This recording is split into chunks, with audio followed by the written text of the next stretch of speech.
In this video, we're going to focus on the role of money and first start with the definition of money. People produce different goods and need to exchange them. They also produce things at some point in time and want to consume the product at some other points in time.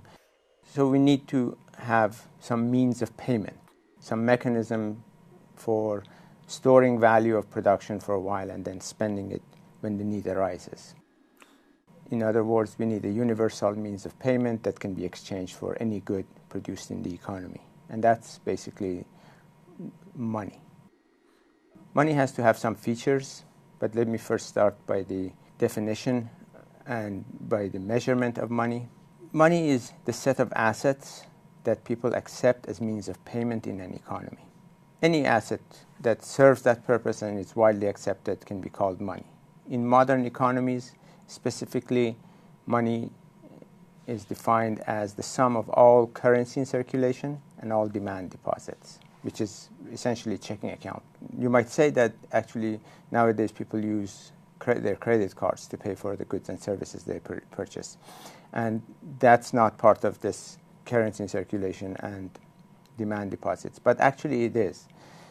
Credit cards represent the money in the banking account and checking account of credit card company. When you purchase something, the vendor charges the checking account of the credit card company, and then later on the credit card company comes to you and you pay the money in your checking account or whatever form you've kept it back to the credit card company. So if we add up all the credit available in the checking accounts and also the money in circulation, we've taken account of all liquid forms of payment. There are, of course, other types of means of payment that essentially can be used for payment, but first have to be made more liquid before we can use them.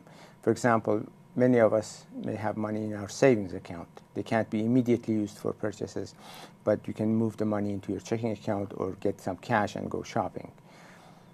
This kind of money that can be easily turned into forms of payment is called near money, and when you add up near money and the strict definition of money, which is M1, you get another measure of money which is known as M2, which is M1 plus all the savings and time deposits. There are, of course, additional for means of storing value. People may have stocks, mutual funds, other forms of savings, even their housing, the houses they own, the buildings they own, the shares they own. Those things could also be eventually turned into money and used as forms of payment. So one can have measures of money that include these additional items, but that's going to be a higher order in terms of liquidity, in terms of not being liquid, and therefore those things are not easy to use for purchases because they have to first turn into cash or turn into time deposits before one can actually use them for payments. To give you an idea how much money is in circulation in some economies, and here's the example I'm giving you for the United States, and how much of the money people hold is in the form of savings account, I've created a graph here from the St. Louis Fed, which shows you the amount of currency in circulation, this green line. If one looks at currency, it adds up to about 7 to 8% of GDP. If you add checking account type money, the total of checking account and currency together adds up to about 17-18% of GDP. The big chunk of money that people hold is near money, which is part of M2, as I mentioned before. And if one looks at M2, it's close to 65 to 70% of GDP nowadays. It used to be much lower in the 1990s, but especially after the crisis of 2008-2009, because of money creation by the Fed, money holding as a share of GDP has gone up. In order to understand how money market works, let's first examine what exactly it does. Management of money and monetary system is very critical to operation of modern economies. To give you a picture of an economy that has had huge trouble managing its money supply and monetary system and money market. Here's some data for Zimbabwe. In Table 1, you can see the rates of inflation between 2007 and 2008. Inflation rate was about 50% month over month. This is not yearly. For example, in April 2007, prices doubled over 1 month. And as you keep going, you can see that in November of 2008, inflation rate had gotten into trillions of percentage points.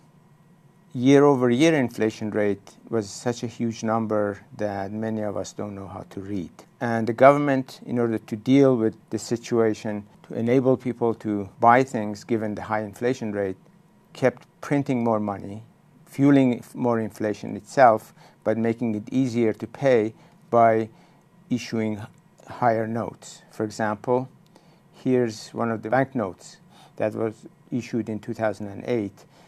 $100 trillion. Hardly you could buy a piece of bread with this.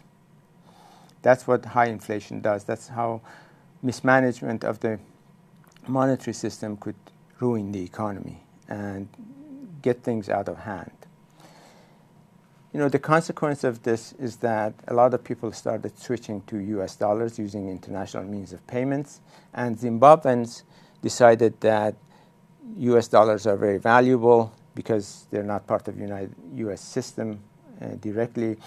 The old bills are not taken out of circulations very easily, so they wash them, clean them, and reuse them. In order to also better understand what money is and how it works, it might be interesting to think about new forms of money that are appearing. Essentially, money is whatever people accept as means of payment. It means that trust in that means of payment is the key. A lot of people think that the value of money comes from the value of gold behind it. That's not true. We are working nowadays, and it's been going on for a long time. We're working with fiat money. This is the money that is created by the government. Nothing is backing it. And in order to see how this could happen, it's maybe a good idea to look at digital cryptocurrencies that are popping up nowadays, especially Bitcoin. A lot of people use Bitcoin as means of payment, not because it's backed by anything, but it's a system that people believe others value as means of exchange, and therefore they take it.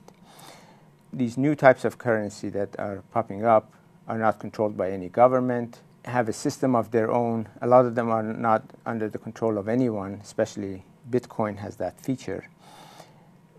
And as the beliefs about what others think about this currency change, the value of this currency relative to goods and prices and relative to other currencies backed by governments, also changes. For example, here's the price of a Bitcoin in terms of dollars that, as you can see, has gone from near zero to about close to $1,000 and then down to about $400 in recent months.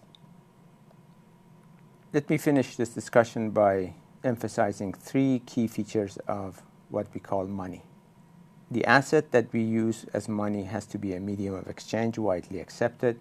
It has to keep its value for a while, be a store of value, and also it should have an easy unit of account so we can measure the value of goods and services that we buy and make payments for them in terms of that asset.